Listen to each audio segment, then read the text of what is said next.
Daisy Layne focused on saving a life. It wasn't easy since her own might be in danger. The plane dropped quickly, along with her stomach, and then leveled out again. She waited several minutes, making sure the turbulence was over, then returned to skimming the pages and pages of notes she'd written in the notebook opened on the tray table in front of her. The rest of the passengers were either asleep or on electronic devices. The tiny lamp above Daisy's head was the only one on, which was like being in a spotlight. Daisy adjusted on the cushion and glanced across the aisle at the row of seats across from her. 3 older women, maybe in their 60s, watched movies playing on the screens embedded in the back of the chairs in front of them. No one was watching her, but that didn't stop her from feeling self-conscious. She slid down a little bit more in her chair, hoping the seatbacks would shield her from any unwanted attention.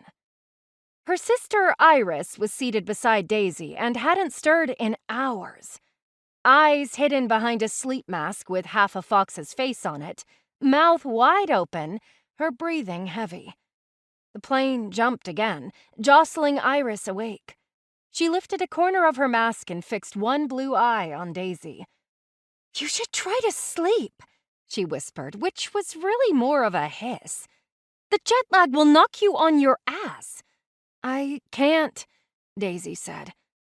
Another bounce shimmied her notebook across the table, and she slapped her hand down, stopping it from falling off. "What if I'm missing something?" "Oh, please!" Iris let go of the mask, concealing her eye again. "You've researched for 2 years, gone over it 100 times. I could be wrong." Daisy bit the end of her pen. "And it could be too late." It was hard to believe it had been 2 years since a spirit named Krina had possessed Iris. Daisy was the one who'd gotten rid of Krina. She and her older sister Aster both had the power to change anyone's fate with a touch of a tarot card. But with that power came consequences.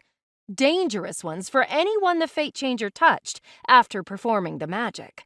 And apparently, it also gave Daisy the ability to use the cards to send menacing little poltergeists, like Krina, on their way to the hereafter.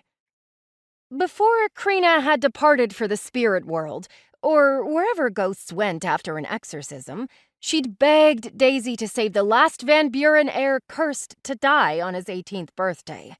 Whoever the boy was, he was doomed just as Reese, aka Aster's fiancé, had been before her sister saved him by changing his fate. Daisy had promised Krina that she would find whoever it was and remove the spell.